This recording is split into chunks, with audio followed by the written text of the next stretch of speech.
Hi, and welcome to today's episode. On this stop of our journey, we want to teach the computer to play a game for us. We'll just directly switch to a game and see how it works. The setting is a simple banana hunt game, where a little monkey is chasing the banana and needs to jump over barrels rolling towards him. When I press the spacebar, the monkey jumps. So let's just try the game.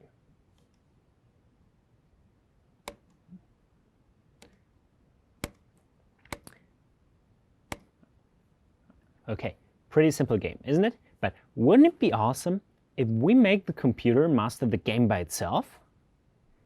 Yesterday, we saw how an agent is able to learn how to play a game by following the steps that I'll show you in a picture now. So, first, the agent assesses the state of the environment around him. Within its environment, the agent can perform actions. Performing one of the available actions changes the state of the environment. And this produces two new things, a reward or a punishment, and a new state. The way in which reward and punishment are given has a considerable influence on how the agent learns. While reward leads the agent to show behavior more frequently, punishment leads to this behavior being less frequent from now on. In this way, the agent adapts its strategy, which is stored in something called a model. When we speak of the agent's learning process, we mean an adaptation of the model, visualized by the shelf, where the robot maintains an up-to-date evaluation of possible actions for each state. So let's get back to our game. What we'll use here is a visual programming language called Snap to get a look behind the scenes of reinforcement learning. So let's get started to see how this magic works in Snap and take a look into the program. The program environment Snap is divided into different parts. The scripting area here in the middle is where you compose your code, or in this case, the code for the learning agent. The stage, here in the top right corner, is where all the action happens. Everything that's happened is rendered on here. The palette, which is located on the left, contains all the blocks that can be used in your own programs. As this course here is not about coding in general, but about AI, all blocks you need are already positioned in the scripting area, so they are all here. In case you're familiar with block-based programming languages like Snap, you can pause the video here and try to solve the puzzle yourself. A task description is provided within the course. In case you're not familiar with block-based programming or programming at all, no worries. We recommend you just stick with the video and follow along. Don't forget, you can pause or rewind whenever you like.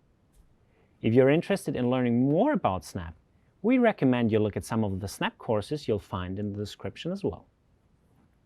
In either case, if you haven't opened Snap already, please do that now. As I said, our banana hunt game contains all the blocks that are relevant for a self-learning agent, but not in the right order.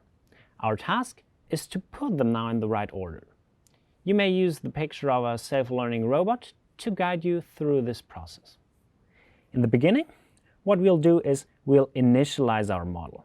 I've already prepared that here.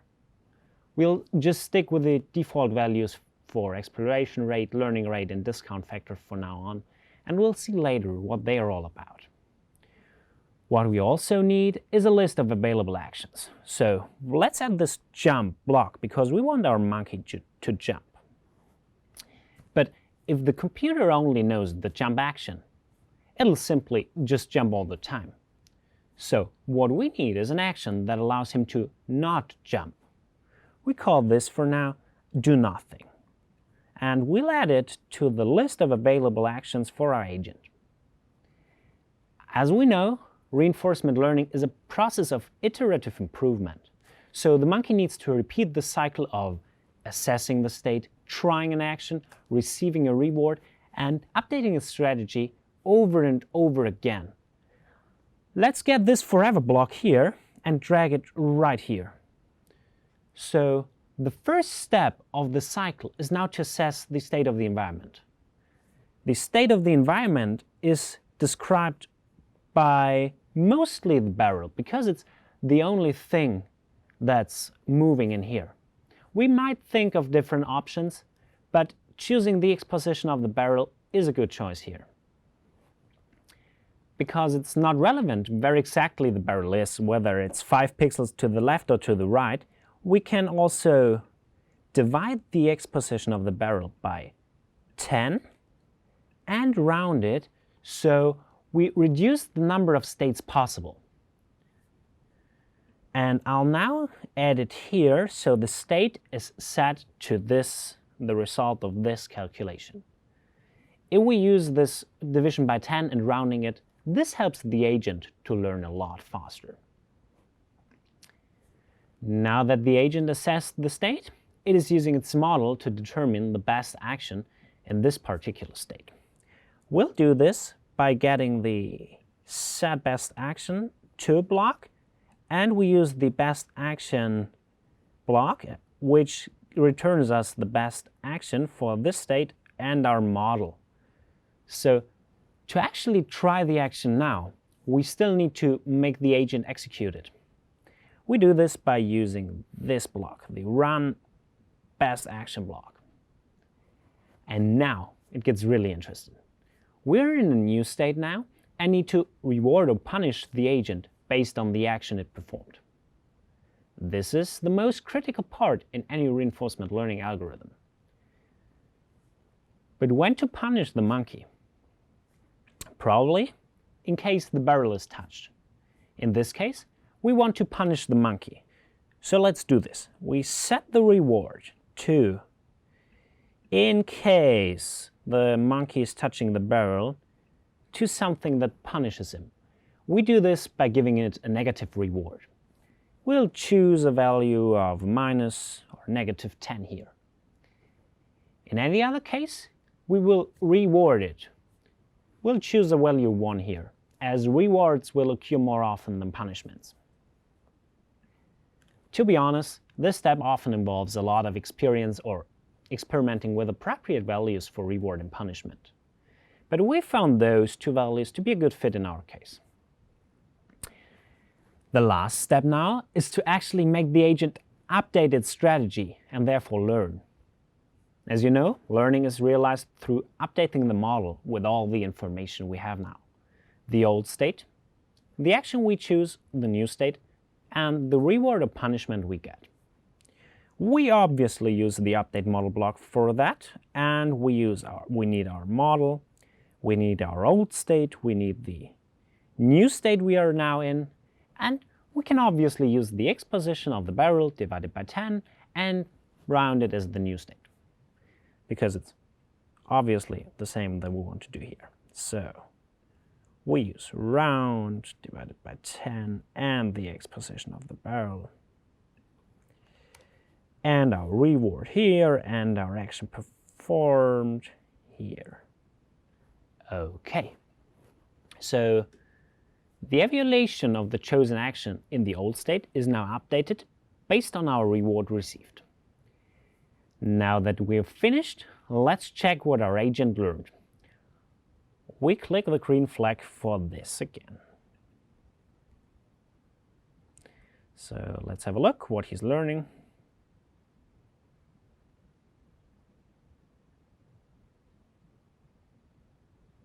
It's already pretty good, and a success rate of over 80 now. Okay, in the beginning, only by chance it manages it. But as time continues, we see the agent gradually getting better. The first strategy we just saw was it learned to jump when the barrel is really close to him.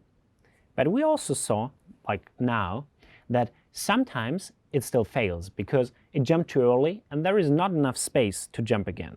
You see? But with time he's getting better and better. But why? As you see, the monkey is sometimes also jumping even if there is no barrel inside. But why is he doing that? Well, as only touching the barrel is punished, the agent has never learned that it would be sufficient to just jump if the barrel is really close. Okay, but Now I think it's time to take a look behind the scenes. What we used was a reinforcement learning algorithm called Q-learning. This algorithm generates a table that the agent uses to find the best action for a state. And we can have a look at this table. I hid a block for you down here which says item 1 of our model. And what it does is it returns us our table. And just click here, and a little trick, you can fix this table by double-clicking here in the top left corner.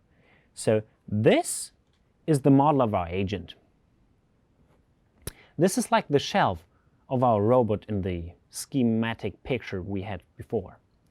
In the first column here, we find the state. You know, it's the x position of the barrel divided by 10 and then rounded. So, like, let's have a look. There are different values. Minus 13 means like we are somewhere around here. And in this case, he doesn't know whether to jump or not.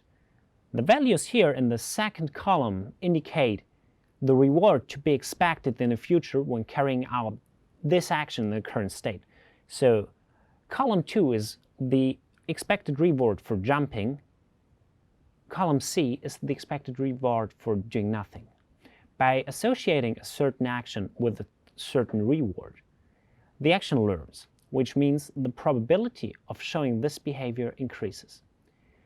We'll now restart the program and watch what happens with our table.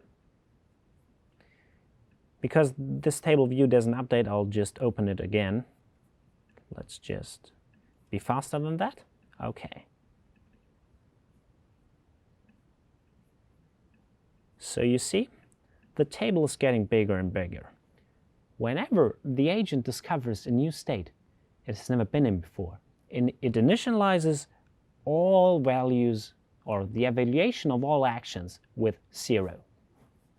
This means the second and third column, as it has no experience yet. If both evaluations are the same, like with 0, 0, but it could be also 1 and 1, the agent has no preference what action to choose, so a random action between all those actions is chosen. After it is rewarded or punished, like in this case when he touches the barrel, the values are updated. You always see the values changing here. In this case here, like 2, which is somewhere in here, when the barrel is here, the value for jumping is minus 7.5 and the value for not jumping is considerably bigger than that. So in this case, you might remember because we punished with minus 10 and rewarded with 1. In this case, this means that the accumulated punishment is bigger than the accumulated reward here so far. So jumping is not a good option. The better option probably would to do nothing instead. To choose the best action, the agent compares the values for all actions in the current state, and it will always select the higher one. So if the monkey is in this state here, where the barrel is at position 17, which is something like around here probably, he learned that the best action to do is probably jumping, because the value for jumping is higher than for doing nothing. So in this agent, in this state, the agent will probably choose to jump. This table and its values are conceptually the same as the paper with the different board positions and the sweets in our mini chess, or the shelf and the coins of our robot. What we finally want to explore now is what the different parameters of our model, namely exploration rate, discount factor, and learning rate mean. First of all, we want to take a look at the exploration rate. An agent has always the dilemma of following the best known behavior or exploring new strategies. Let's say we have 3 gambling machines. We tried the one in the middle and we received 50 bucks. The one on the right only gave us $1. And the last one, located on the left, we haven't tried yet.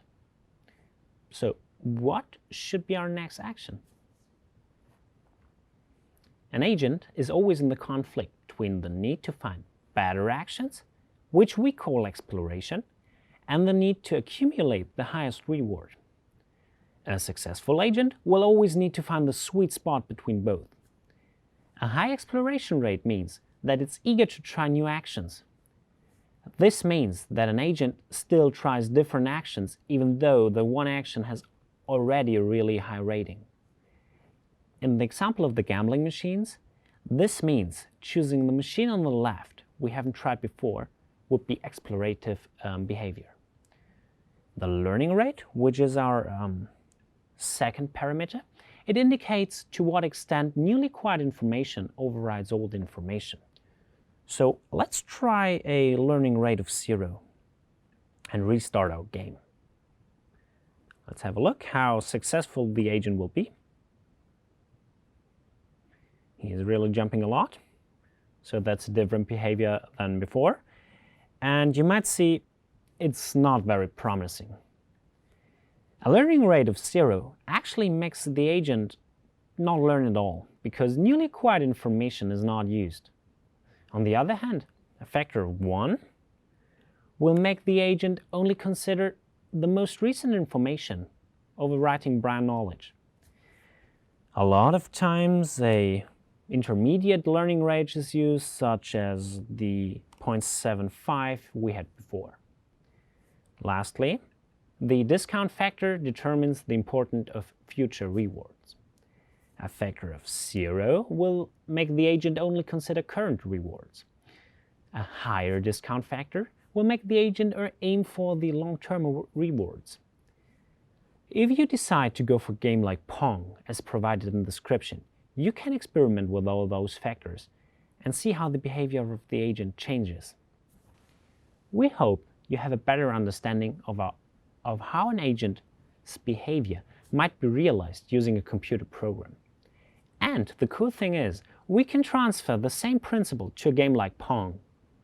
We just need to adapt 3 things: the possible actions, the way we assess our state, and the way we handle rewards. In Pong, you have a paddle that can move up, down, or stay where it is. In comparison to the monkey game, where the state was indicated only by the barrel itself, we now need to consider the position of the paddle and the position of the ball. Reward is also handled differently. We can, for example, reward if the paddle hits the ball and punish if the other player scores. If you want to explore how this works, you'll find an optional task for today in the course description. In real life, there are situations where we cannot possibly learn about every single state, as we won't get to all states while training, or the table will just get too big. In these cases, we need a more advanced data structure than tables that helps us treat similar states equally. This is a very fundamental idea for machine learning, and we'll come back to it later. So this is it for today's episode.